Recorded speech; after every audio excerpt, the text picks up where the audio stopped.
Fala, povo lindo do Senhor. Mês de julho, a pedidos, estou fazendo combos no Instituto Êxodos.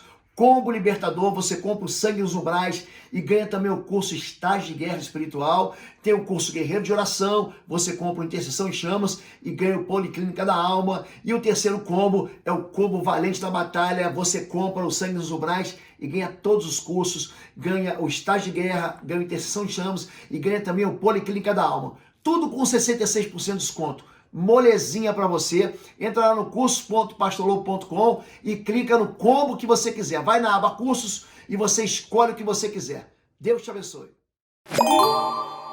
Olá, queridos, muito bom dia. Graça e paz ao seu coração, para a sua vida e para a sua casa. Nós somos a Igreja Batista de Bom Retiro e nós existimos para abençoar a sua vida. E hoje nós nos encontramos, você na sua casa, para adorar o Senhor e louvar o nome e engrandecer o nome do nosso Deus. Nós estamos experimentando uma caminhada longe daquilo que era o natural e o normal, mas a ausência de comunhão, nos encontrando na igreja, é suprida, ou temos tentado suprir, através das ministrações online, que você não deve perder. Então, você já pode contar para todo mundo e multiplicar as emoções que nós vamos ter nesse encontro com o Senhor dessa manhã. Nós estamos nos encontrando também no estacionamento do restaurante Madalosso, e na próxima quarta-feira ou quarta-feira vai ser extraordinário. Se você ainda não foi, você deve ir. Nós teremos um encontro de louvor e adoração. Nós preparamos algo que vocês vão se surpreender, vão ficar impactados. Você pode levar a sua família, os seus filhos, você que está acima dos 60 anos, você também pode ir para ficar dentro do seu carro.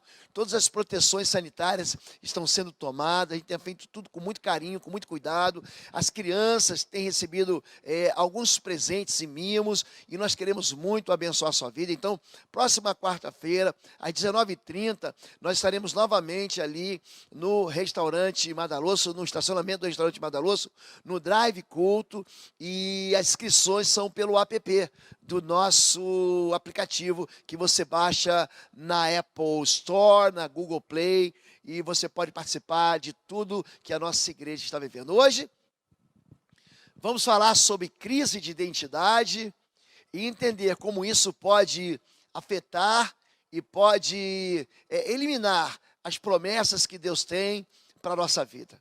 E eu quero começar orando por você e abençoando a sua vida. Deus e Pai querido, nós aqui invocamos o Teu nome que é santo sobre a vida do Teu povo e nos rendemos à operação do Teu Espírito Santo.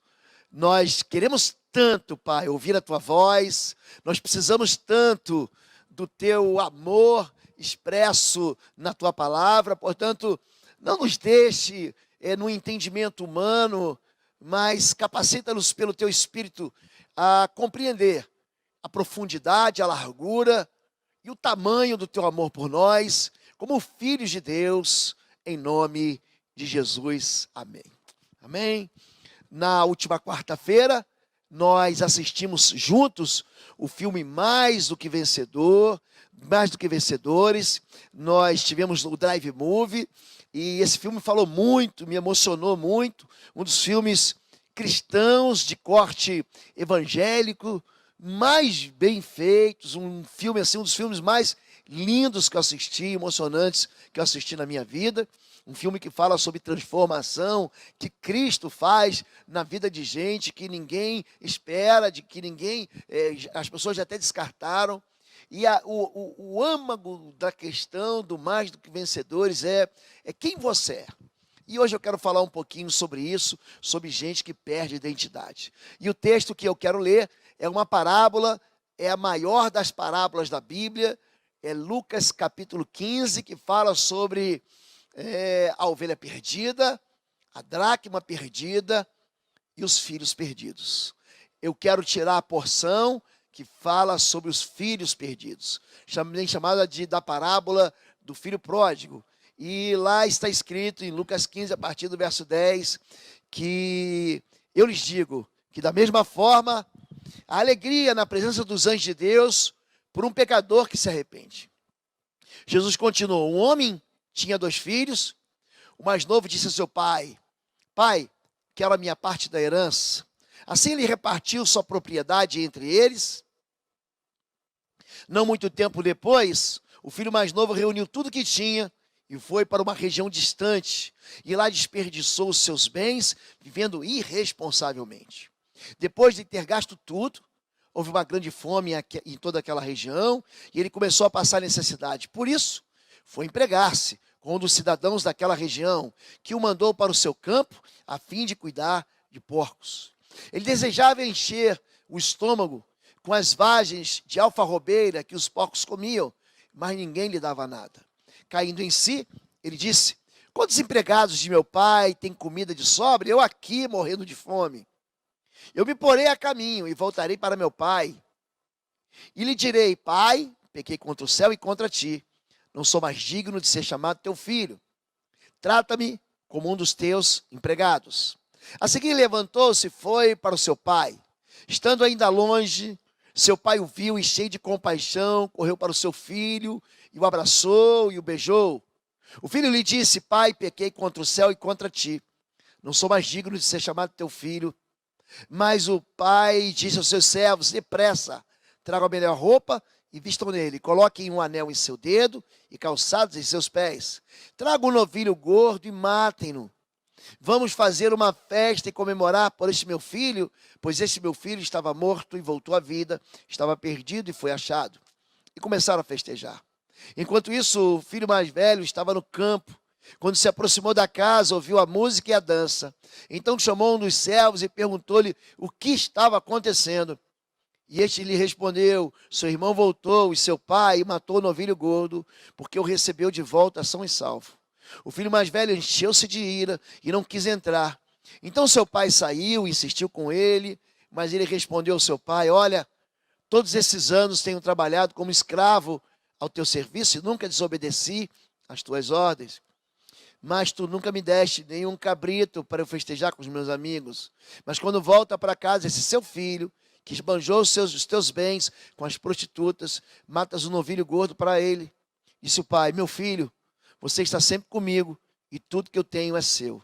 Mas nós tínhamos que comemorar e alegrar-nos, porque este seu irmão estava morto e voltou à vida, estava perdido e foi achado. A parábola do filho pródigo, na verdade, mostra 2 filhos que não têm ideia de quem é o pai, 2 filhos que não têm ideia de quem eles são. Fala sobre o mundo espiritual celebrar a volta de gente que está distante de Deus e volta para Deus. Fala sobre anjos. Se você não sabia disso, no céu é festa. Melhor do que qualquer festa que um DJ, que uma pessoa pode experimentar aqui na terra.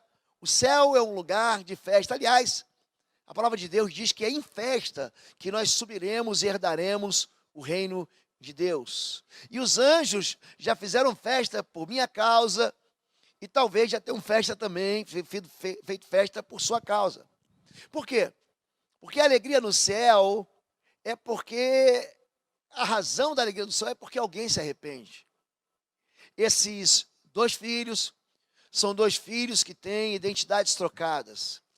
Quando nós falamos de relações entre pais e filhos, na década de 80, Dado Villa-Lobos e Marcelo Bonfá compuseram uma canção que diz o seguinte: eu moro com a minha mãe, mas meu pai vem me visitar. Eu moro na rua, não vejo ninguém. Eu moro em qualquer lugar. Já morei em tanta casa, eu nem me lembro mais. Eu moro com meus pais. Essa relação de pais e filhos é uma relação cantada. Elis Regina, cantora, que ainda hoje, apesar de morta, faz sucesso. Ela dizia: minha dor é perceber que apesar de termos feito tudo o que fizemos, ainda somos os mesmos e vivemos como nossos pais. A relação entre pai e filho, ela pode ser extremamente saudável ou pode ser extremamente nociva. O apóstolo Pedro, escrevendo a sua carta, ele diz que nós não fomos resgatados da nossa vã maneira de viver, que por tradição recebemos dos nossos pais. O profeta Malaquias, no capítulo 4, no último versículo, é justamente o último versículo do Antigo Testamento. Se você abrir o Antigo Testamento, antes de chegar em Mateus, o último versículo, ele diz que Elias, ou João Batista, iria converter o coração dos pais aos filhos e dos filhos aos pais, para que a terra não fosse ferida com a maldição. O Novo Testamento, da mesma maneira, comunica essa mesma palavra sobre conversão de coração de pais aos filhos e de filhos aos pais. E quando nós falamos sobre identidade, essa expressão ela vem sendo marcada pelo ministério de Jesus.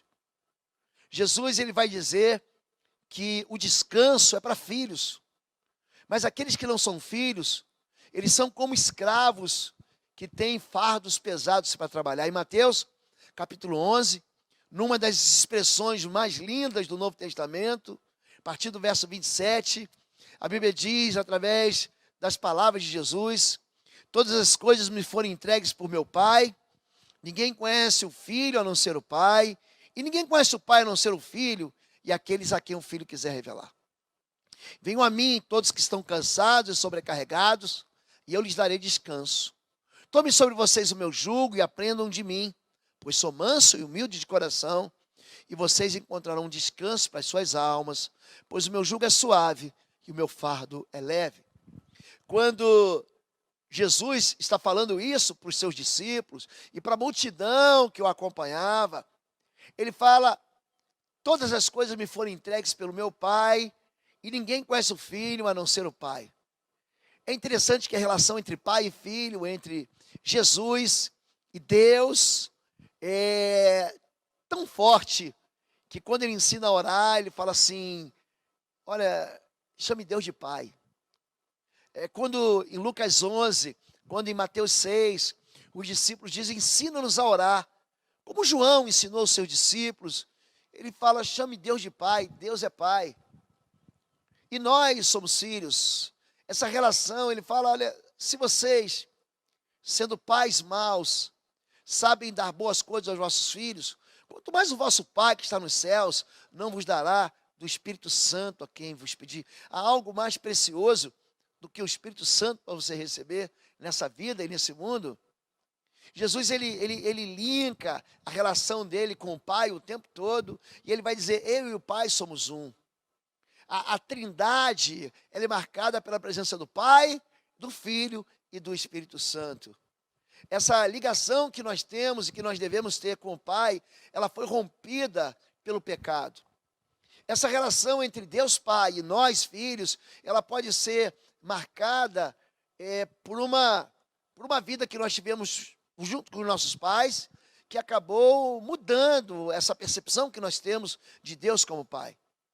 Tem muita gente que não consegue se dirigir a Deus como pai e não consegue se perceber como filho. Em Gálatas capítulo 4, verso 6, a Bíblia diz, porque sois filhos, Deus enviou ao vosso coração o Espírito do seu Filho para que você diga, Abba Pai. O que Jesus está querendo dizer aqui em Mateus capítulo 11 é que existe descanso para filhos. Venham a mim. Vocês estão sobrecarregados, vocês estão cansados, vocês vão achar descanso para as suas almas. O meu fardo, ele é leve, o meu jugo, ele é suave. Aprendam de mim, eu sou manso, eu sou humilde de coração. Descansem em mim, porque para filhos há descanso, mas para escravos há fardo. E é isso que remete à parábola do filho pródigo. Há um filho dentro de casa que não vai embora, porque tem aquele filho gastador, aquele filho que pega a fortuna da família e desperdiça os bens. Mas tem um outro que está em casa e ele trabalha como escravo. Eu tenho trabalhado para ti como escravo. O Senhor nunca me deu nenhum cabrito.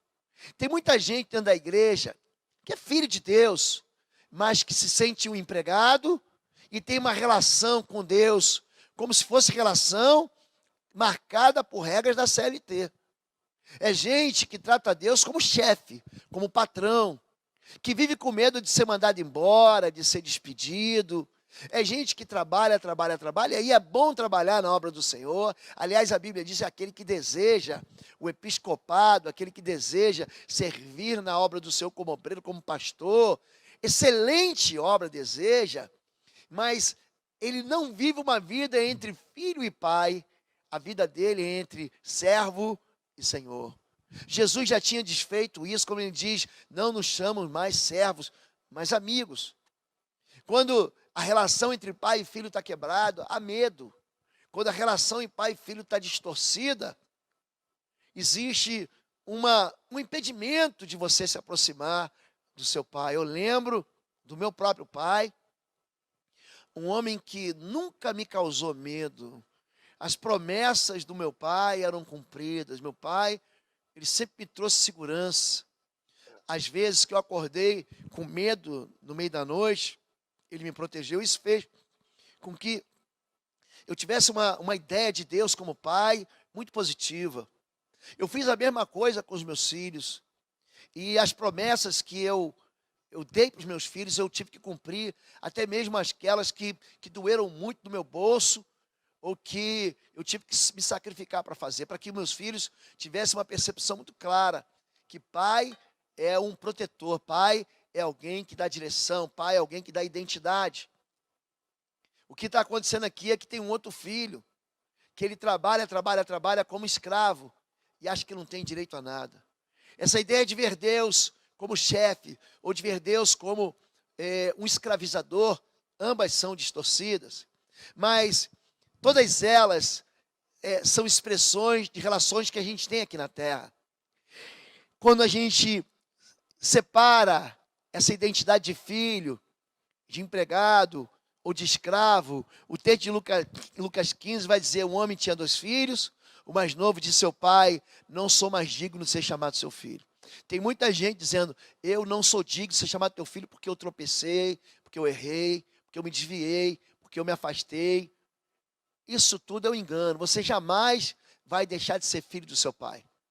Aliás, muita gente não tem o nome do filho, no nome do pai na própria identidade. Mas se você tem, o seu pai jamais vai deixar de ser seu pai. E ainda que o nome dele não esteja na tua identidade, ele continua sendo o seu pai.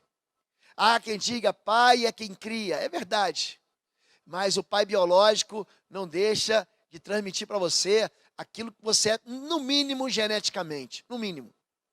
Quando o outro filho fala com o pai, ele se enche de ira, porque o pai beneficia, entre aspas, um irmão que recebe algo que ele acha que é dele. Porque aquela parte do irmão ele já gastou. E aquele cordeiro, aquele boi cevado, aquela peça de picanha, de entrecô, de ancho, aquela costela, era dele. Mas ele se enche de ira e responde ao pai: olha, todos esses anos eu tenho trabalhado como escravo a teu serviço e nunca desobedeci às tuas ordens. Há um legalismo aqui, e o coração do escravo, ele fica evidente, ele é denunciado. O escravo não conhece o amor incondicional do pai, porque a relação entre eles é uma relação de chicote e não uma relação de amor. O escravo não, ele acaba apresentando uma justiça própria, desmedida. Por quê? Porque como ele é um bom escravo, ele faz tudo certinho dentro daquilo que mandam as ordens da vida. Ele é mal agradecido, ele é um cobrador de dívidas, e ele sempre vai se comparar aos demais e fala assim: eu sou melhor do que o outro. Há um orgulho, há uma soberba dentro do coração dele que diz assim: eu sou melhor do que aquele outro teu filho. São filhos de Deus dentro da igreja que se comparam e falam: não, mas eu canto melhor. Pelo menos eu sei pregar e o outro não sabe. Pelo menos eu sou mais competente naquilo que eu faço. E ele esquece que a família, ela é constituída de irmãos que são diferentes. É interessante que algumas pessoas me perguntam: por que as igrejas são diferentes? Porque Deus estabeleceu assim, a Bíblia diz, na carta de Paulo aos Efésios, que a multiforme sabedoria de Deus se manifesta na igreja. Algumas igrejas têm um dom musical extraordinário, outros, uma pregação da palavra é muito mais pesada, muito mais densa, o outro, um ensino teológico, o outro, um perfil evangelístico, o outro, uma história missionária, porque cada igreja ela tem um derramar diferente de dons do Espírito.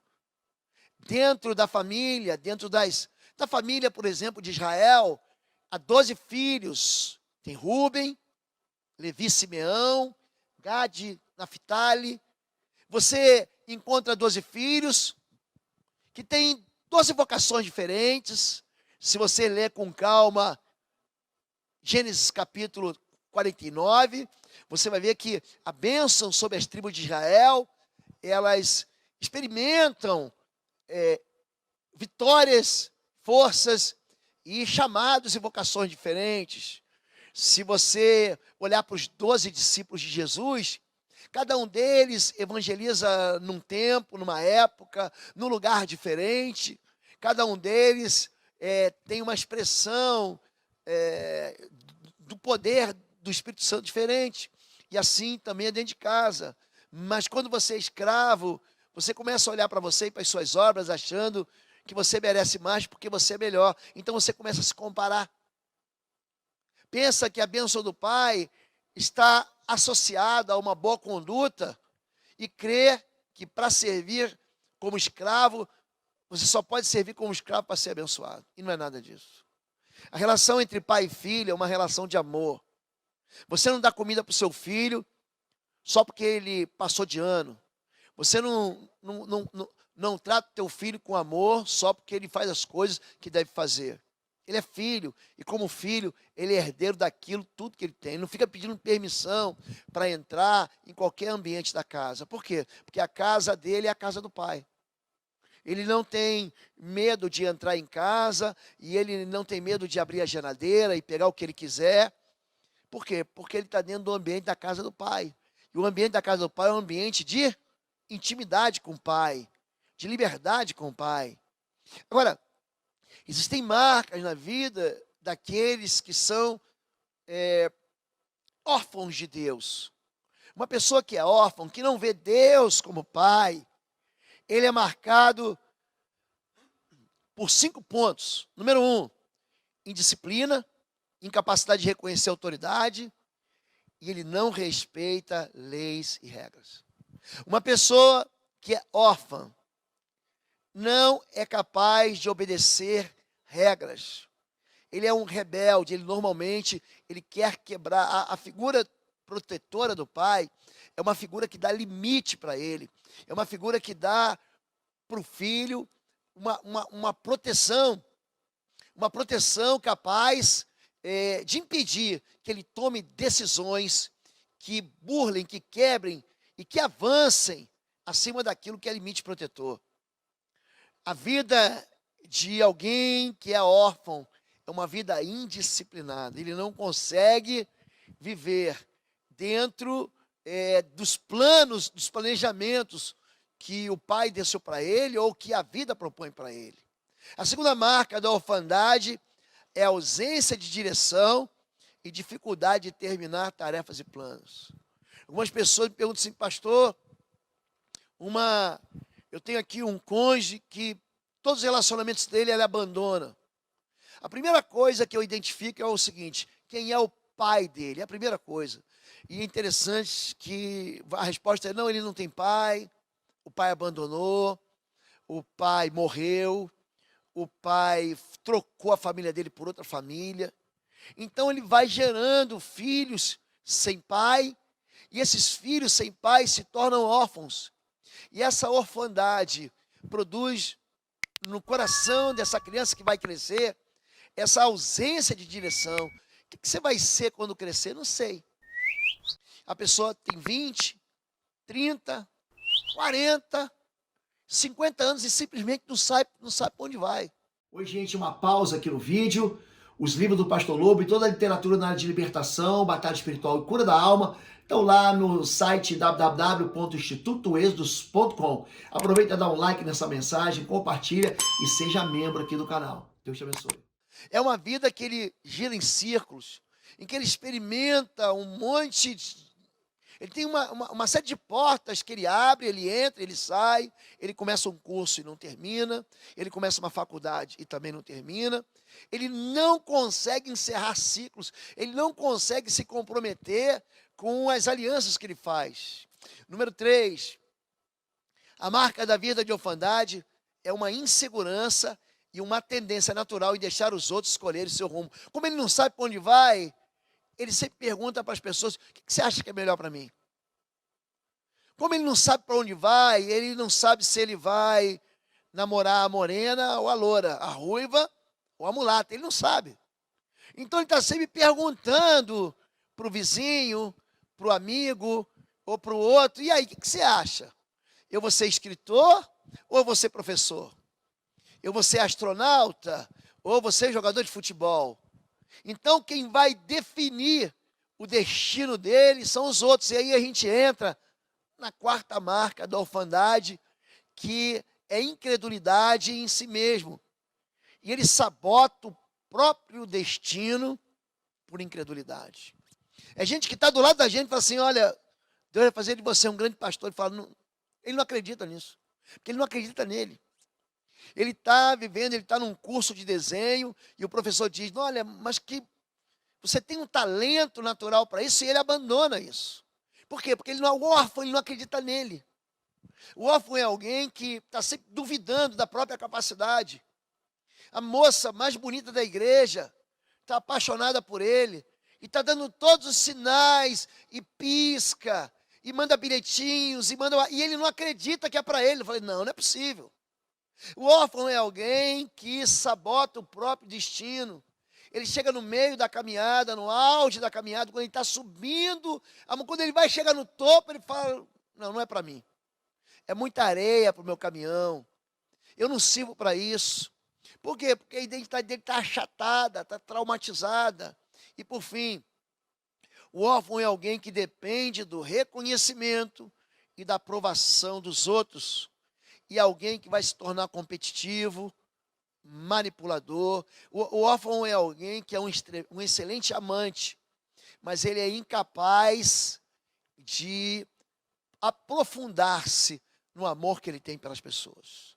Porque, como ele não tem destino, ele nunca consegue ficar e terminar com as promessas que ele mesmo fez.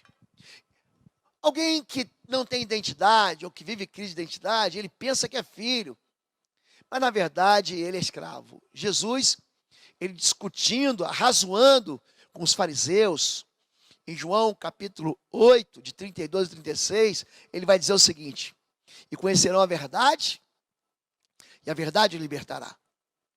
Eles lhe responderam: somos descendentes de Abraão e nunca fomos escravos de ninguém. Como você pode dizer que seremos livres? Jesus respondeu: digo-lhes a verdade. Todo aquele que vive pecando é escravo do pecado. O escravo não tem lugar permanente na família, mas o filho pertence a ela para sempre. Portanto, se o filho os libertar, vocês de fato serão livres. O que Jesus está dizendo é que aonde não há liberdade, há escravidão. Filhos de Deus, escravos de pecado, na verdade são escravos e não filhos. Há um poder do Filho de Deus, há uma unção em Cristo para libertar a mim e a você dessa identidade derrotada. Há um poder e há uma unção em Jesus para libertar cativos, para pôr em liberdade os oprimidos e para dar vista aos cegos e para anunciar o ano do perdão. E o escravo não entende que ele está dentro de casa, celebrando Páscoa, mas ele é escravo e não filho. É gente que celebra a Páscoa todo ano, por exemplo, e não entende que a Páscoa é uma festa para livres. Ele não entende que terra da promessa é uma terra para livres. Por quê? Porque escravo morre no deserto. Sempre que a gente vai chegar numa promessa, é muito interessante, Deus leva a gente para um deserto, Ele prepara o nosso coração. Toda a crise que nós vivemos é um tempo de Deus para Deus preparar o nosso coração para receber uma bênção de promessa com o coração purificado. Por que que Deus leva o povo para o deserto? O deserto é um local de passagem. Se você aí pegar o teu Google Maps e você abrir o Google Maps e digitar aí de Cairo a Jerusalém a pé, você vai ver que a viagem de Cairo a Jerusalém a pé vai dar no máximo aí 6, 7 dias, a pé. Mas por que que o povo de Deus demorou 40 anos? Por quê? Por que que o povo de Deus fica girando em círculos? Por que que o povo de Deus não alcança promessas? Porque o coração desse povo era um coração escravo. É um coração que não acredita nele mesmo. Quando eles chegam na beira da terra da promessa, eles falam: não, os gigantes são muito grandes, as fortalezas são muito altas, os inimigos são muito fortes, e eu não tenho condição de chegar lá. Então a identidade dele vencedora fica abortada. Por quê? Porque ele é escravo. E se Deus perceber que o meu coração, o seu coração é escravo, a gente vai permanecer no deserto até aquele escravo que mora aqui dentro morrer. Então, quando o escravo morre, a gente alcança a liberdade. Experiências de pessoas que passam por falências financeiras são experiências de deserto. Por quê? Porque Deus percebe e Deus lê profundamente a nossa alma, o Espírito de Deus sonda o nosso coração e percebe que a gente não confia nele, que a gente confia no dinheiro. Aí o que Deus faz? Deus tira o dinheiro. Para mim, para você entender que nem só de pão vive o homem, mas de toda a palavra que sai da boca de Deus.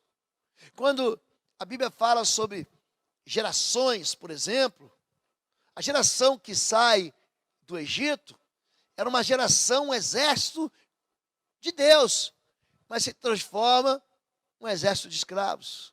E eles dizem, em Êxodo 3, 17, 18, quando o faraó deixou sair o povo, Deus não o guiou pela rota da terra dos filisteus, embora fosse o caminho mais curto, pois disse: se eles se defrontarem com a guerra, talvez se arrependam e voltem para o Egito.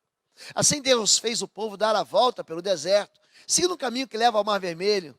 Os israelitas saíram do Egito preparados para lutar. Eles estão ali no lugar, saíram do Egito, e eles entram na península do Sinai. E Deus podia fazer eles passarem pela lateral, a borda, que a Bíblia chama de grande mar, que é o mar Mediterrâneo. Mas em vez de fazer isso, Deus faz eles contornar o deserto. Por quê? Porque o povo de Deus é medroso. Porque eles entenderem que são, em vez de entenderem que são uma geração de filhos, eles acham que são um exército de escravos. Por quê? Porque a escravidão estava entranhada na alma deles. A escravidão estava impregnando o coração deles depois de 400 anos como escravo. E tem muita gente assim dentro da igreja. Muita gente que conviveu com o fracasso, com a derrota, por tanto tempo, que não consegue enxergar a vitória na sua própria vida. Ele fala: não, eu nunca vou conseguir. Então, a mente com medo é uma mente que sabota a si mesmo. Por quê? Porque não é filho. Em Êxodo 14, 12, há uma rebelião ali no meio. Já devia estar Coré, Datã e Abirão, né? Aqueles incrédulos, murmuradores. E ele diz assim: já lhes tínhamos dito no Egito, deixe-nos em paz. Seremos escravos dos egípcios. Antes, ser escravos dos egípcios que morrer no deserto. Quer dizer, é gente que tem mentalidade escrava. Eu gosto de um general polonês. Você sabe que eu aprendi muito sobre guerra.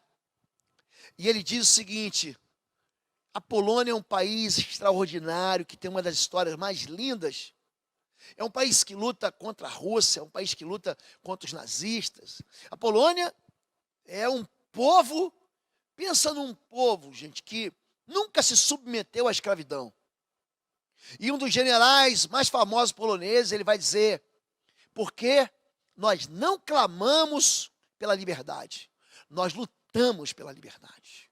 A mentalidade de escravo, ela não permite que o prisioneiro sonhe com a liberdade. É gente que está tanto tempo dentro da cadeia, é tanto tempo que está dentro de uma prisão, do medo, que se acostuma com o sofrimento, se acostuma com os açoites. Não, a vida é assim mesmo. A vida é assim, uns se dão bem, outros se dão mal. Eles não conhecem o amor de Deus e não enxergam uma possibilidade diferente do que aqueles vivem. A vida deles é desse tamaninho. A vida deles é bem medíocre, porque os sonhos deles são bem pequenos. E como os sonhos deles são pequenos, a fé dele não enxerga o braço forte do Senhor. E como não enxerga o braço forte do Senhor, eles ficam enjaulados naquele passado deles que é conhecido. É gente que fica presa nas derrotas. É gente que olha e fala assim, não, mas meu time nunca vai ganhar desse aí. É gente que quando vê gigante Golias, fala assim, não, vou recuar. É gente que está contaminado pelo medo. É gente que recebe uma herança de escravo, em Números 23, 32, verso 5. Diz assim, se achamos graça aos teus olhos, desse esta terra em possessão aos teus servos, não nos faça passar o Jordão. Querido, preste atenção nessa, olha que palavra interessante. Chega às tribos de Ruben, de Gade e metade da tribo de Manassés, fala o seguinte, eu sei que tem uma promessa boa para lá do Jordão, mas deixa a gente ficar aqui mesmo. Aqui está tão bom. Aqui esse pedaço de deserto, olha, tem até, de vez em quando nasce até umas plantinhas. É gente que se satisfaz com pouco. A Bíblia não diz para a gente ser ganancioso, isso é pecado. Mas a Bíblia diz que a gente deve ser ambicioso. Você deve ambicionar o melhor casamento. Você deve ambicionar ter os melhores filhos. Você deve ambicionar fazer coisas maravilhosas. Gente muito mais jovem que a gente venceu. Gente, você olha para Amadeus Mozart, um grande compositor austríaco, que aos 6 anos de idade compôs a sua primeira obra. Quando ele morre aos 35 anos, ele tem mais de 650 obras que são tocadas até hoje. Alexandre o Grande, com 23 anos, ele já tinha conquistado todo mundo conhecido até a Índia. Billy Graham, grande, o maior dos evangelistas do nosso tempo, no século passado, ele com 40 anos já tinha pregado para o mundo inteiro. Então as impossibilidades moram dentro do coração daquele que não se vê como filho. Mas se você sonha com Deus, você não pode ficar satisfeito com o deserto. Eu sei que o tempo da pandemia é um tempo de ameaça, mas você deve parar de olhar para o hoje e pensar no amanhã. E deixar as derrotas de hoje para trás, porque são possibilidades que Deus te dá de alcançar algo lá na frente. Porque se você foi mandado embora hoje, presta atenção, o teu Deus não vai te abandonar. Ele não vai te abandonar. Leia Josué capítulo 1, eu não te abandonarei, eu não te deixarei, eu de modo algum deixarei você. Jesus diz, eis que estarei convosco todos os dias, até o final dos séculos. Então essa palavra deve entrar dentro do coração da gente, assim ser costurada dentro da nossa fé, para que a gente não abandone. Gente, eu nunca vejo Deus longe de mim. Deus é meu Pai, Ele está comigo, Ele está me ouvindo, Ele se percebe. Quando eu leio os Salmos que diz assim, como os montes estão em volta de Jerusalém, assim é o Senhor Deus em volta do seu povo. Imagina um Deus que me guarda, que me protege. Eu olho para Jó e o próprio mundo espiritual diz assim, tu cercaste ele com proteção, nosso Deus é um Deus que nos cerca. Em Salmo 32 diz que Deus nos cerca com alegres cânticos de livramento. Pensa Deus cantando com alegria do meu lado, a liberdade que eu tenho para sair do deserto. Mas tem gente que gosta do deserto. Tem gente que a promessa está ali do lado, a promessa está um passo adiante, a promessa está a uma distância de pouco mais de 100 metros, e não vou entrar. São tribos, Gade, Ruben e metade de Manassés, mas não, eu prefiro nem sonhar com a promessa. É gente que já foi tanto tempo frustrado, já teve tanta derrota, fala assim, não quero mais amar ninguém. Eu não quero mais sonhar com um casamento, eu não quero mais sonhar com um filho, eu não quero mais sonhar com esperança, eu não quero nem mais pensar nisso, porque eu estou cansado de perder. Por quê? Porque eles perdem a identidade de filho de Deus. E quando você perde a identidade de filho de Deus e prefere ficar no deserto, você fica mais vulnerável aos ataques de quem não está de lá do Jordão. Querido, Eu falei sobre isso semana passada e vou falar de novo. Se você estiver no deserto, se alegre. Vou repetir. Se você estiver vivendo no deserto, se alegre, porque a próxima parada é a terra da promessa. Não tem mais nenhum lugar que você deve vir. Agora, quando a gente olha para a Escritura, a gente percebe sempre o mundo querendo traumatizar essa identidade de filhos. Você está recebendo essa palavra aí com fé, aí de repente você fala, pastor, mas quem sou eu? Você é filho de Deus, você é amado de Deus. Mas o mundo vai dar para você um apelido horrível. O mundo vai querer dizer que você não é filho de Deus. Ele vai querer olhar para os seus defeitos e vai fazer com que esses defeitos se tornem complexos na sua vida. Ele vai querer olhar para você e vai dizer assim, não, mas você é baixo demais, mas você é orelhudo demais, mas você é alto demais, mas você é narigudo demais, mas você é careca demais. Gente, joga essa besteira fora. Deus nunca viu a aparência. Deus, Ele não olha para a minha aparência nem para a sua, Ele olha para quê? Para a motivação do nosso coração, é para o interior que Ele vê. Então, quando alguém disser, é interessante que quando Daniel chega com seus 3 amigos, presos, cativos na Babilônia, primeira coisa, os chefes oficiais deu-lhes novos nomes. A Daniel deu o nome de Beltesazar, a Ananias Sadraque, a Misael Mesaque, a Azarias Abednego. Então, esses nomes, Daniel significa Deus é meu juiz, Ananias, Deus foi gracioso comigo, Misael, quem é como Deus, Azarias, Deus é quem me ajuda, ou seja, todos os nomes e identidades ligadas com o Pai, porque eles eram filhos de Deus. E essas identidades são traumatizadas. Por quê? São traumatizadas porque o mundo faz com que a gente desista dos nossos sonhos. São pessoas que estão competindo com a gente, são irmãos, podem ser parentes, às vezes é pai e mãe que lançam uma palavra, um tio que te criou, uma tia que cuidou de você, mas que lançou para você, a vovó, uma palavra de derrota e você acreditou nela. A verdade, querido, é que você é filho de Deus. Você não nasceu nem para ser empregado de Deus e também não nasceu para ser escravo de Deus. Você nasceu para ser filho. A Bíblia não nos chama de crentes, a Bíblia nos chama de filhos.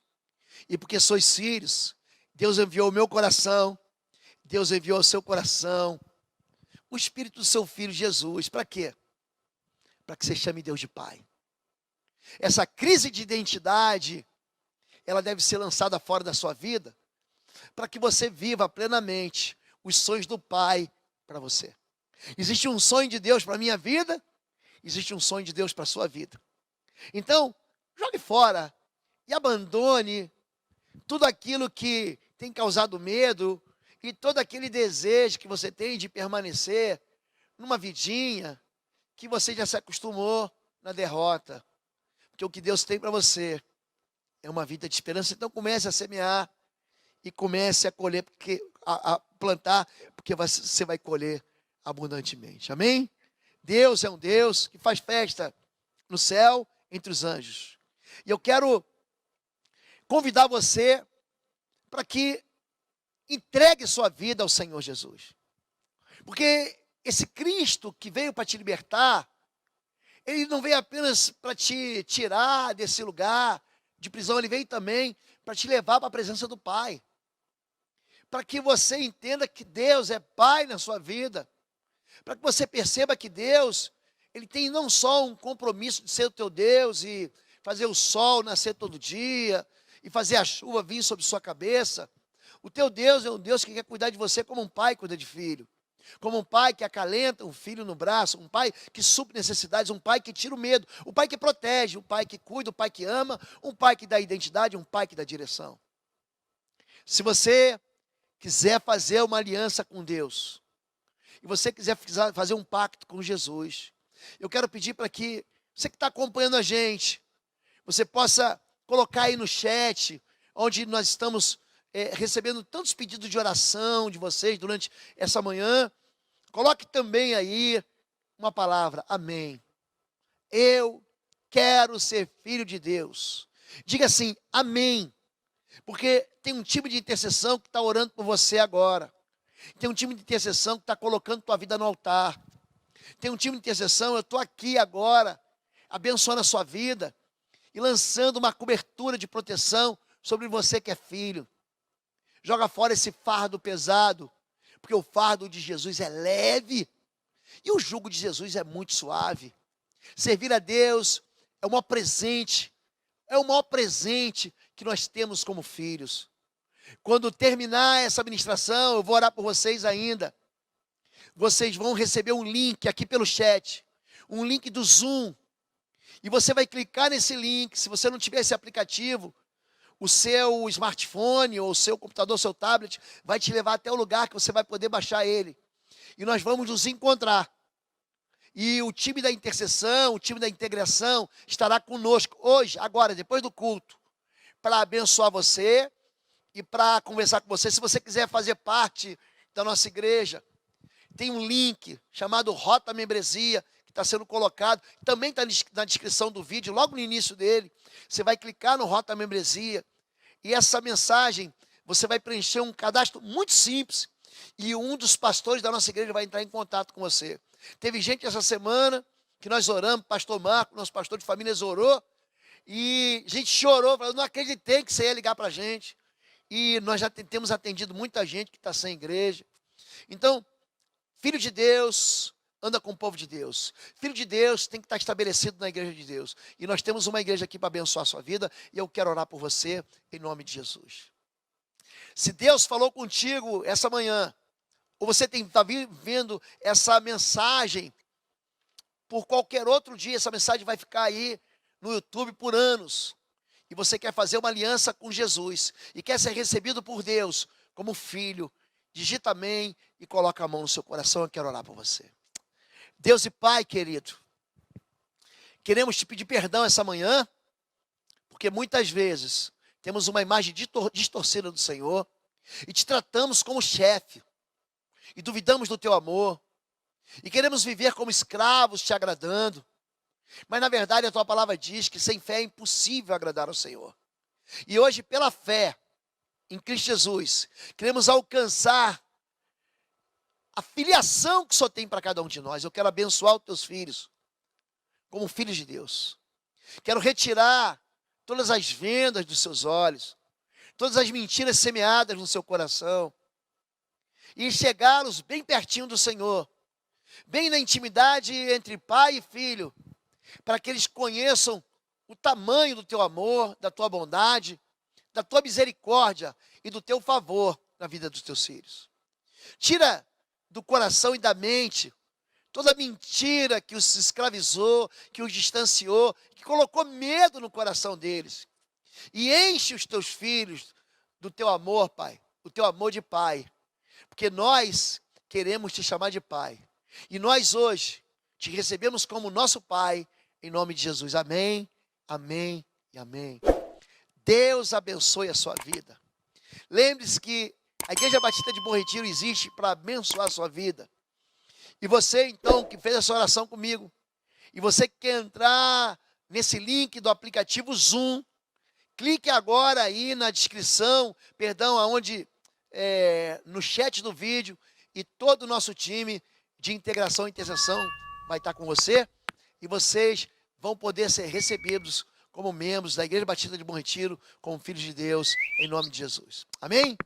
Que o amor de Deus, nosso Pai, a graça do nosso Senhor e Salvador Jesus Cristo e as consolações do Espírito Santo de Deus sejam sobre sua vida, em nome de Jesus. Amém. Amém?